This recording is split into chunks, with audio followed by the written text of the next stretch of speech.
Yeah, well, I mean, I need to pick you up on a couple of points there. I mean, first of all, British Pakistani community being radicalised. I mean, it's a tiny number of people in that community and in other communities in the UK who are attracted to violent extremism.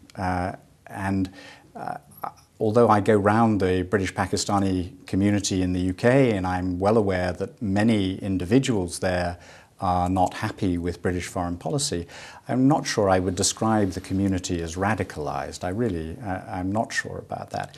They are a community different from American Pakistanis.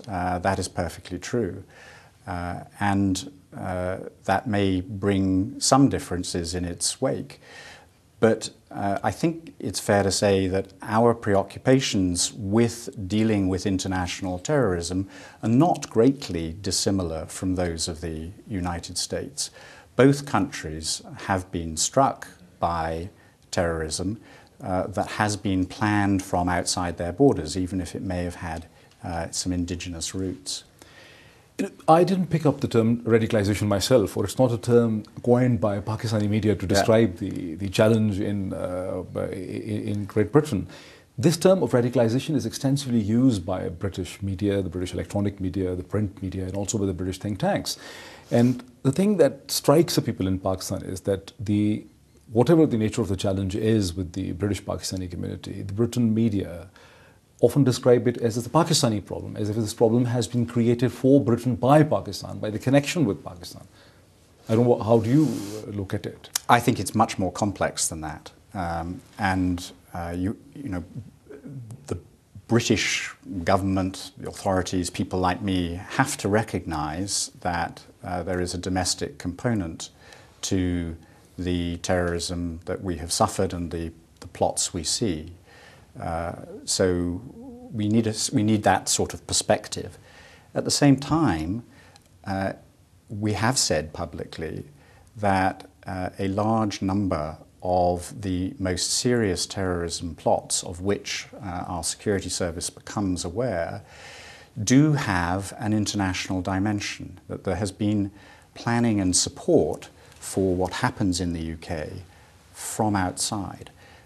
So that's why we are talking about international terrorism. And it does require Britain to think about not only countering radicalisation inside the UK, but also addressing an international agenda that helps de-radicalise, if you like. But that connection within Pakistan is more like a physical connection, like a training opportunity, or somebody gets some kind of material. But people in Pakistan have traditionally, as you mentioned, the historical ties. They go to Oxford or to Cambridge, to London School of Economics for gaining the broader horizons. I mean, how can we believe that youth that has actually been growing up, has been born and raised inside the United Kingdom would come to the villages in Punjab to get inspiration of some kind? I mean, if it is happening, if indeed it's happening, as we do see the evidence, there has to be some sort of cultural or political problem inside the Great Britain.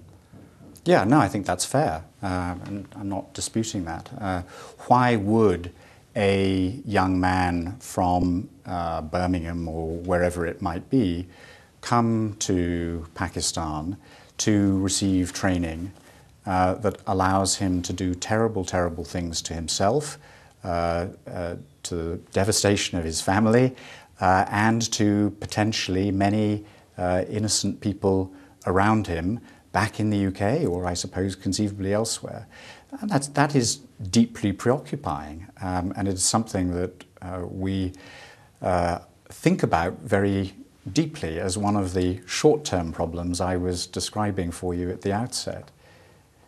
Mr. High Commissioner, when you, everyone mentions that, and you also in the last few minutes have repeatedly more than once mentioned the historical ties which Pakistan had with Great Britain, and these historical ties have existed on various fronts. I mean, from the legal front, if you look the administrative and the legal front, the Government of India Act 1935 and the Pakistani law and the Constitution has been an extension, has been and built upon the same thing. So the links with the civil services and the military and trainings, the students that go for law and for medicine and for actuarial sciences or for the accounting.